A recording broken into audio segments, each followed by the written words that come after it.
ತಮಿಳುನಾಡಿನ ಬಿಜೆಪಿಯ ರಾಜ್ಯ ಅಧ್ಯಕ್ಷ ತಮಿಳು ನಟ ಜೊತೆಗೆ ಟಿವಿಕೆ ಮುಖ್ಯಸ್ಥನ ವಿರುದ್ಧ ಹೊಸ ಆರೋಪವನ್ನ ಮಾಡಿದ್ದಾರೆ.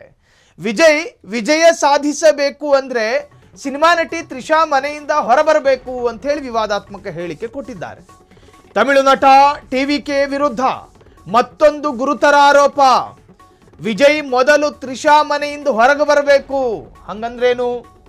ವಿವಾದ ಸೃಷ್ಟಿ ಮಾಡಿದ ಬಿಜೆಪಿ ನಾಯಕ ಸೈನಾರ್ ನಾಗೇಂದ್ರನ ಹೇಳಿಕೆ, ರಾಜಕೀಯವಾಗಿ ಗೆಲುವು ಸಾಧಿಸಬೇಕಿದ್ರೆ ನಟಿಯ ಸಹವಾಸ ಬಿಡ್ಲಿ. ತಮಿಳುನಾಡು ಬಿಜೆಪಿ ರಾಜ್ಯಾಧ್ಯಕ್ಷರಿಂದ ವಿವಾದಾತ್ಮಕ ಹೇಳಿಕೆ. ಬಿಜೆಪಿ ನಾಯಕನ ಹೇಳಿಕೆಯ ಬೆನ್ನಲ್ಲೇ ದ್ರಾವಿಡರ ಕೋಟೆ ತಮಿಳುನಾಡಿನಲ್ಲಿ ಹೊಸ ಸಂಚಲನ. ತಮಿಳು ನಟ ವೆಟ್ರಿ ಕಳಗ ಮುಖ್ಯಸ್ಥನ ವಿರುದ್ಧ ಹೊಸ ಆರೋಪ ಇದು. ವಿಜಯ್ ರಾಜಕೀಯವಾಗಿ ಗೆಲ್ಲಬೇಕು ಅಂದ್ರೆ ಹೆಣ್ಣಿನ ಸಹವಾಸ ಬಿಡಬೇಕು ಅಂತ ಅರ್ಥ. ತ್ರಿಷಾ ಯಾರು? ತ್ರಿಷಾ ತಮಿಳು ಚಿತ್ರರಂಗದ ಅತಿ ಬೇಡಿಕೆ ಇರತಕ್ಕಂತಹ ನಟಿ. ಆ ನಟಿಯ ಮನೆಯಿಂದ ಹೊರಗೆ ಬರಬೇಕು ವಿಜಯ್ ಅಂದ್ರೆ ಏನರ್ಥ? ವೀಕೆಂಡಿಗೆ ಮನೆಗೆ ಹೋಗಿ ಬರ್ತಾ ಇದ್ರು ಅಂತ ಅರ್ಥ ಅಲ್ವಾ? ನಟ ವಿಜಯ್ ತ್ರಿಷಾ ಎನ್ನುವಂತಹ ತಮಿಳು ಸಿನಿಮಾದ ಅತಿ ಸುಂದರಿ ನಟಿ. ಆ ನಟಿಯ ಮನೆಗೆ ಹೋಗ್ತಾ ಇದ್ದಾರೆ ವಿಜಯ್ ಅನ್ನೋ ಆರೋಪ. ನೋಡಿ, ಆ ರಾಜಕೀಯ ಆರೋಪಗಳೆಲ್ಲವೂ ಮನುಷ್ಯನ ಖಾಸಗಿ ಬದುಕನ್ನು ಹುಡುಕಿ ಹೆಕ್ಕಿ ತೆಗೆಯುವಂತಾಗಬಾರದು.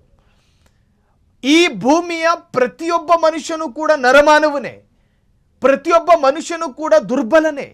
ಆತನ ಖಾಸಗಿ ಬದುಕು, ಇಲ್ಲಿ ಕೂತ್ಕೊಂಡಿರೋ ನಾನು, ಕೇಳ್ತಾ ಇರೋ ನೀವುಗಳು, ನಿಮ್ಮ ಖಾಸಗಿ ಬದುಕಿನ ಅಸಹ್ಯತನ ಗೊತ್ತಾಗಬೇಕು ಅಂದರೆ ನಿಮ್ಮ ಗೂಗಲ್ ಕ್ರೋಮಿನ ನೀವು ಸರ್ಚ್ ಮಾಡಿರುವ ಅದನ್ನು ಸರ್ಚ್ ಮಾಡಿದ್ರೆ ಗೊತ್ತಾಗುತ್ತೆ ನೀವೆಷ್ಟು ಸ್ವಭಗರು ಅಂತ.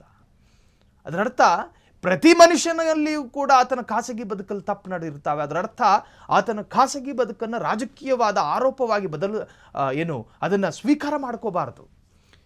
ಟಿವಿಕೆ ಎನ್ನುವಂಥ ಒಂದು ರಾಜಕೀಯ ಪಕ್ಷವನ್ನು ಸ್ಥಾಪಿಸಿ ಆ ಪಕ್ಷದ ಮುಖಾಂತರವಾಗಿ ತಮಿಳುನಾಡಿನಲ್ಲಿ ಒಂದು ಸಂಚಲನ ಸೃಷ್ಟಿ ಮಾಡ್ತಾ ಇರತಕ್ಕಂತಹ ನಟ ವಿಜಯ್ ಏನೋ ಒಂದು ಸಾಧಿಸ್ತೀನಿ. ಈ ದ್ರಾವಿಡರ ಕೋಟೆಯಲ್ಲಿ ಈವರೆಗೂ DMK ಪಕ್ಷ ಆಳ್ತಾ ಇದೆ. ತಂದೆ ಆಳಿದ್ರು, ಅದಾದ ನಂತರ ಮಗ ಆಳಿದ್ರು. ಮಗ ಆಳಿದ ಮೇಲೆ ಆ ಮಗನ ಮಗ ಉದಯನಿಧಿ ಸ್ಟಾಲಿನ್ ಈಗ ತಮಿಳುನಾಡಿನ ಉಪಮುಖ್ಯಮಂತ್ರಿ. ಯಾಕೆ DMK ಯಾವುದಾದ್ರೂ ಒಂದು ಸಾಧಾರಣ ಕಾರ್ಯಕರ್ತನನ್ನು ಸಚಿವ ಮಾಡೋದಕ್ಕೆ ಸಾಧ್ಯ ಆಗ್ತಾ ಇಲ್ಲ? DMKಗೆ ಯಾಕೆ ಒಂದು ಸರ್ವೇ ಸಾಧಾರಣ DMK ಪಕ್ಷದ ಕಾರ್ಯಕರ್ತನಿಗೆ ಸೀಟ್ ಕೊಡ್ತಾ ಇಲ್ಲ? 243 ವಿಧಾನಸಭಾ ಕ್ಷೇತ್ರಗಳಿದಾವಲ್ಲ ತಮಿಳುನಾಡಿನಲ್ಲಿ. ಆ ತಮಿಳುನಾಡಿನಲ್ಲಿ DMK ಪಕ್ಷದ, ಅದರಲ್ಲೂ ಕೂಡ ಸ್ಟಾಲಿನ್ ಕುಟುಂಬದ ಸದಸ್ಯರುಗಳಿಗೆ ಒಂದೊಂದು ಅಸೆಂಬ್ಲಿ ಸೀಟುಗಳನ್ನು ಹಂಚುತ್ತಾರೆ DMKಯ ಈಗಿನ CM ಸ್ಟಾಲಿನು. ಸೋದರತ್ತೆ ಮಗನ್ನ, ಸೋದರಳಿಯನ್ನ, ಹೀಗೆ ಕುಟುಂಬದ ದೂರದ ಸಂಬಂಧಿಗಳನ್ನೆಲ್ಲ ಅಸೆಂಬ್ಲಿ ಸೀಟ್ಗಳನ್ನು ಕೊಡ್ತಾರೆ. ಆದರೆ ಸರ್ವೇ ಸಾಧಾರಣ ಕಾರ್ಯಕರ್ತನಿಗೆ ಕೊಡೋದಿಲ್ಲ. ಇದು ಒಂದು ತರಹದ ಕುಟುಂಬ ರಾಜಕಾರಣ ಅಲ್ವಾ? ಕರುಣಾನಿಧಿ ಇದ್ರು ಒಂದು ಕಾಲದಲ್ಲಿ ತಮಿಳುನಾಡಿನ CM, ಅವ್ರ ಮಗನೇ ಅಲ್ವಾ ಈ ಸ್ಟಾಲಿನು? ಅವ್ರ ಮಗನೇ ಅಲ್ವಾ ಉದಯನಿಧಿ ಸ್ಟಾಲಿನು? ಕುಟುಂಬದ ಸದಸ್ಯರುಗಳಿಗೆ ಮಾತ್ರ ಸೀಮಿತ ಆಗಿರ್ತಕ್ಕಂತಹ DMK, ಆ DMKಯ ವಿರುದ್ಧ ಇತ್ತೀಚೆಗೆ ರಣಕಹಳೆಯನ್ನು ಮೊಳಗಿಸೋದಕ್ಕೆ ಶುರು ಮಾಡಿದ್ದು ಇದೇ TVKಯ ಸ್ಥಾಪಕಾಧ್ಯಕ್ಷ ನಟ ವಿಜಯ್. ಅವರೊಂದು ಪಕ್ಷ ತಂದ್ರು ಅನ್ನೋ ಕಾರಣಕ್ಕೆ ಅವರ ವಿರುದ್ಧ ಈ ತರಹದ್ದೆಲ್ಲ ಆರೋಪಗಳು.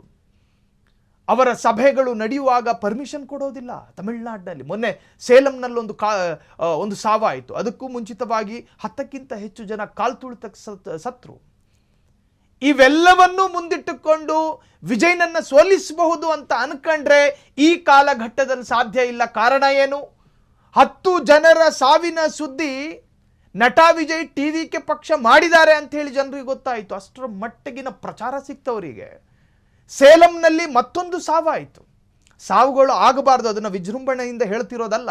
ಬದಲಾಗಿ ಒಬ್ಬ ಮನುಷ್ಯನಿಗೆ ನೆಗೆಟಿವ್ ಆಗಿರಲಿ ಪಾಸಿಟಿವ್ ಆಗಿರಲಿ ಪ್ರಚಾರ ಬೇಕು. ಅವೆಲ್ಲವೂ ಕೂಡ ಸಿಗ್ತಾ ಇದೆ. ಅದಕ್ಕೆ ಕಾರಣ ಏನು? ಇದೇ DMK ಪಕ್ಷ. ನಟ ವಿಜಯ್ ಒಂದು ಸಾರ್ವಜನಿಕ ಸಭೆ ಮಾಡಬೇಕು ಅಂದರೆ ಅದಕ್ಕೊಂದು ಕಾನೂನು ಕಟ್ಟಳೆಗಳನ್ನು ಎಳೆಯೋದು, ಪರ್ಮಿಷನ್ ಸಿಗದಂತೆ ನೋಡಿಕೊಳ್ಳೋದು.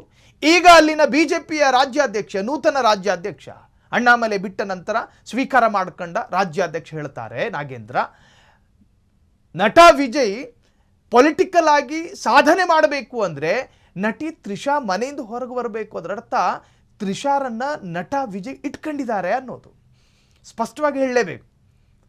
ಆ ಮನೆಯಿಂದ ಹೊರಗೆ ಬರಬೇಕು. ಕೇಳೋದಕ್ಕೆ ನೀವ್ಯಾರು? ಒಬ್ಬ ಮನುಷ್ಯನ ಖಾಸಗಿ ಬದುಕು ಇಬ್ಬರ ಸಹಮತಗಳಿದ್ರೆ ಎಲ್ಲಿ ಬೇಕಾದರೂ ಜೀವನ ಮಾಡಬಹುದು. ಅದನ್ನು ಕೇಳುವ ಅಧಿಕಾರ ಯಾರೊಬ್ಬರಿಗೂ ಇರೋದಿಲ್ಲ. ಈಗ ಅಲ್ಲಿನ ಟಿವಿಕೆ ಪಕ್ಷದ ಕಾರ್ಯಕರ್ತರು ಕೂಡ ಬಿಜೆಪಿ ರಾಜ್ಯಾಧ್ಯಕ್ಷನ ಮನೆ ಮುತ್ತಿಗೆ ಹಾಕ್ತೀವಿ ಅಂತೇಳಿ ಸವಾಲು ಹಾಕ್ತಿದ್ದಾರೆ. ಮುಂದೆ ಇದು ಯಾವ್ಯಾವ ರಾಜಕೀಯ ತಿರುವನ್ನು ಪಡೆದುಕೊಳ್ಳುತ್ತೋ ಕಾದು ನೋಡಬೇಕು. ಕ್ಷಣ ಕ್ಷಣದ ಸುದ್ದಿಗಳಿಗಾಗಿ ಫ್ರೀಡಂ ಟಿವಿ ಸಬ್ಸ್ಕ್ರೈಬ್ ಮಾಡಿ, ಲೈಕ್ ಮಾಡಿ ಹಾಗೂ ಫಾಲೋ ಮಾಡಿ. ಹೊಸ ಸುದ್ದಿಗಳ ನೋಟಿಫಿಕೇಶನ್ಗಾಗಿ ಬೆಲ್ ಐಕಾನ್ ಮೇಲೆ ಕ್ಲಿಕ್ ಮಾಡಿ.